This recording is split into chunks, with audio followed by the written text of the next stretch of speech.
All right, first we're just going to need your name, first and last, and your permission for us to use this, for us to interview. Daryl Wisner, and I say, okay, can we pause? Okay, I wanted to ask you, first of all, who are you voting for? None of the above. And I also wanted to let you know that Jill Stein is coming to Portland. Okay. She will be here at the Roseland Theater this Sunday from 6 to 9. Would you be willing to come listen to her speak? 6 to 9, is that nighttime? It's at the nighttime, yeah. Saturday? And then there's a whole event. We've got a big band playing, hip hop, Oh, really? spoken word, native spoken word. How late is this going on? It goes just till 9. Well, 9:30 maybe, but I have to work. that's too bad. Considering the Green Party is the only party that is pro-marijuana, well, the Libertarian a little bit, but they're the main pro-marijuana party. Makes sense, green. What would you like to see out of the Green Party in order to earn your vote?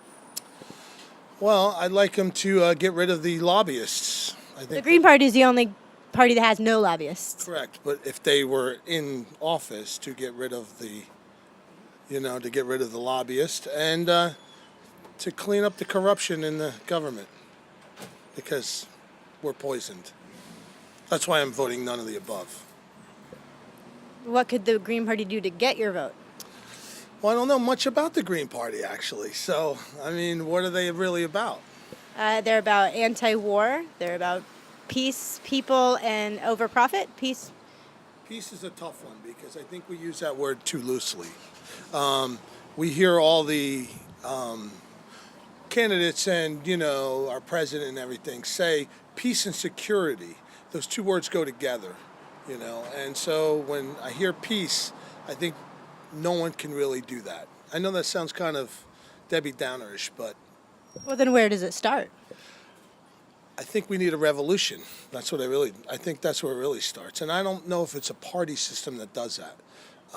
I'm kind of anti-party because it's we the people, last time I checked. And so we get divided with all these little, my party, my team this, my team that, when we're the American people that should come together.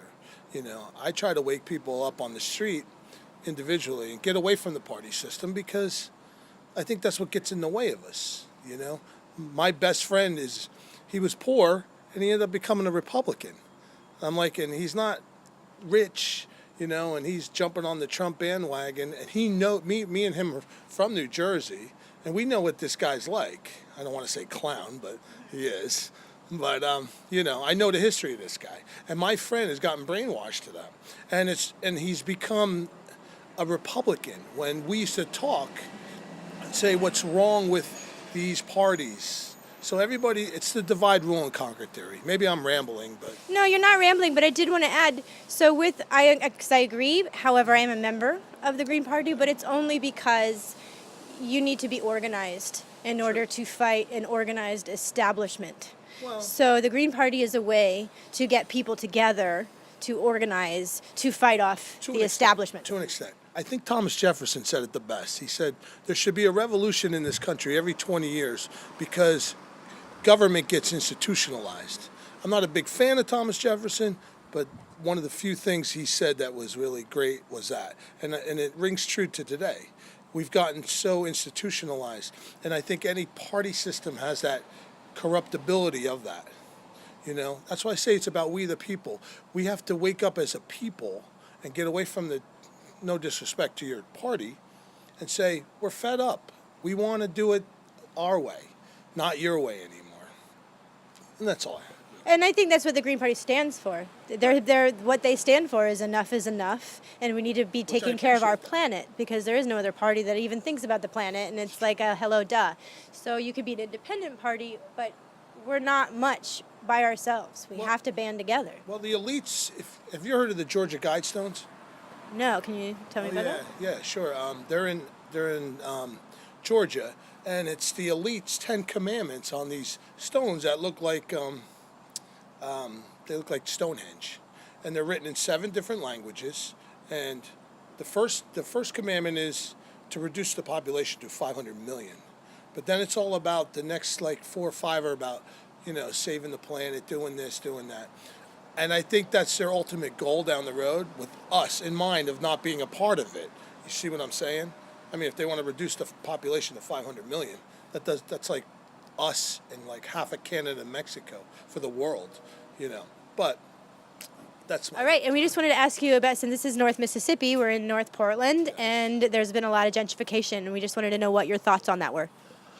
I have to agree with the gentleman that you told me earlier about getting rid of the drugs and the, the crime in the area. I think there's a downside to that because then it makes it a select people to live in this area, that it leaves out other people because it's so expensive. Coming from New Jersey, I saw this done 35 years ago, and it just pushes people out. And I think it's a good thing, but it's negating another thing too. Where do those people go? And they keep going and going. So I'm for it to an extent, but I think there's got to be a better solution because, like I said, I've lived in 3 states now, and I've seen where it just blows up to get too expensive for anybody, and there's no ceiling to that. And so overall, I think I don't know, I'm 50-50 on it. You should check out the Green Party. We're advocates of rent control. Okay, yes, I'm a fan. I'm a Green Party member. Yes. All right, that's